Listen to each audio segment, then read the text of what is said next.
choice for union workers in Pennsylvania, we're learning, ahead of the president's speech there earlier this week. Show up if you want to get paid or burn one of your days off. And by the way, if you're not there, you're not eligible for overtime.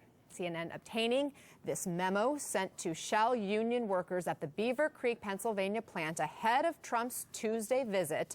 And the memo is written by a contractor for Shell. We're told it reads in part, no yelling, shouting, protesting, or anything viewed as resistance will be tolerated at the event. Those who are not in attendance will not receive overtime pay on Friday.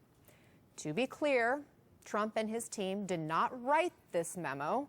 Also, I want to remind you, Trump's speech on Tuesday was billed as an official White House event, not a campaign rally for his re-election bid. But the president did directly mention the Shell plant. I love the unions and I love the workers. And, you know, when I built buildings in New York, I built them exclusively with union. People don't understand that. I was exclusive. This Shell petrochemical plant in Beaver County, Pennsylvania. I did very well here. We did very well. How many points did we win by? Does anybody know? Let's get right to CNN's Kristen Holmes in Berkeley Heights, New Jersey, near the president's Bedminster Golf Resort. Kristen, what does Shell have to say about this memo? Hi, Anna. Well, Shell is denying that they wrote this memo, and they particularly are taking issue with that line you read about protesting, saying that any language about worker conduct did not come from the company. But when it came to that language about overtime, this is what the spokesperson told us. He said it was understood that some would choose not to attend the presidential visit and were given the option to take paid time off instead.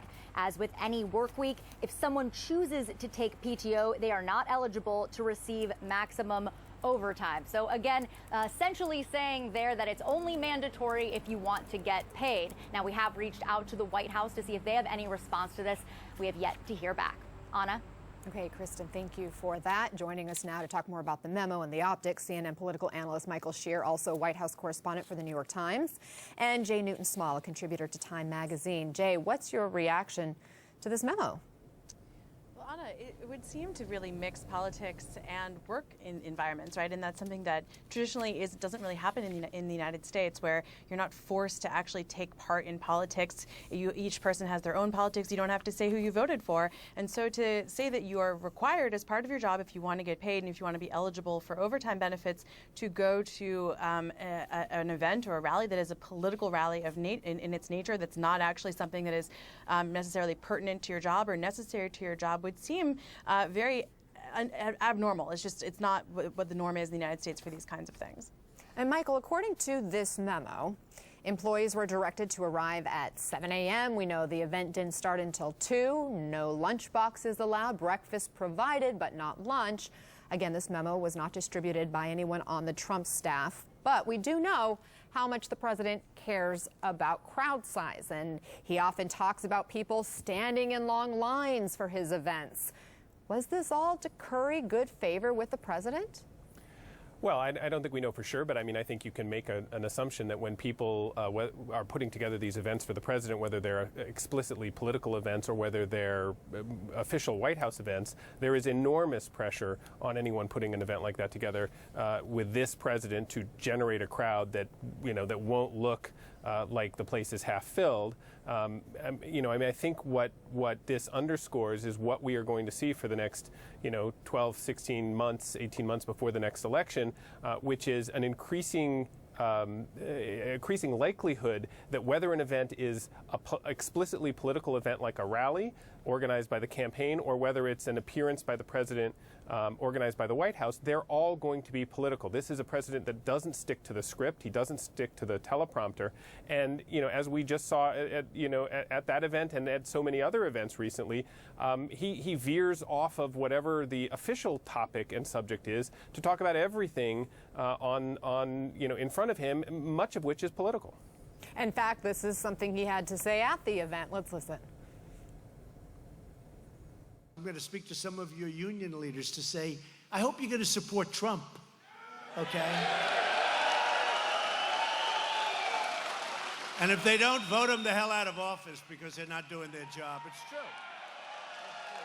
Vote them out of office. Jay, there is a real fear of how this president retaliates. Absolutely, you've seen him retaliate on a lot of levels. You know, whether it's going after Amazon because they own the Washington Post to some degree. I mean, they've never done it. That I should be careful to say. They've certainly.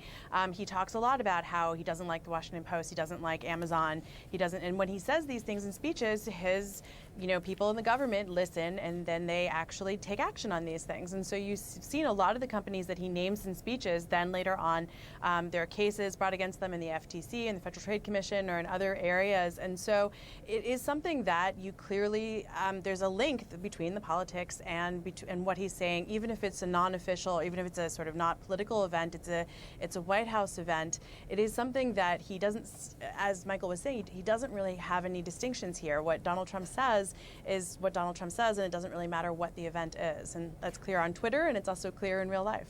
And today the president is tweeting about the planned protests that are happening now in Portland involving white supremacists and counter-protesters, including those affiliated with Antifa, a group that bills itself as a left-wing anti-fascist organization. Let me remind everybody what the president said about this.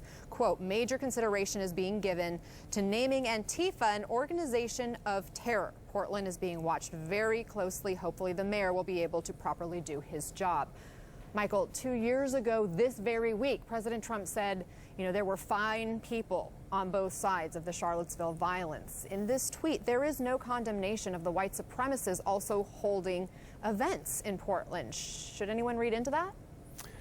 Well, I mean, I look, it underscores what has amazed everybody about this president since certainly since that happened and probably long before that, which is that he just doesn't care sometimes about the criticism. Most presidents, in the wake of the kind of criticism that he got after Charlottesville, would have adjusted their language, would have adjusted their rhetoric to understand that at the very least they want to put forward some sense of understanding, of condemnation of white supremacist groups. But here we are, barely a couple of weeks after, two of the most deadly shootings involving people who are on that side of the spectrum, on the sort of white supremacist, white racist side of the spectrum, committing these horrible acts. And you would think that the president would go out of his way to condemn that, to have here's another opportunity to condemn it, and he doesn't. And so, while I don't know that we can get inside his head and know exactly what he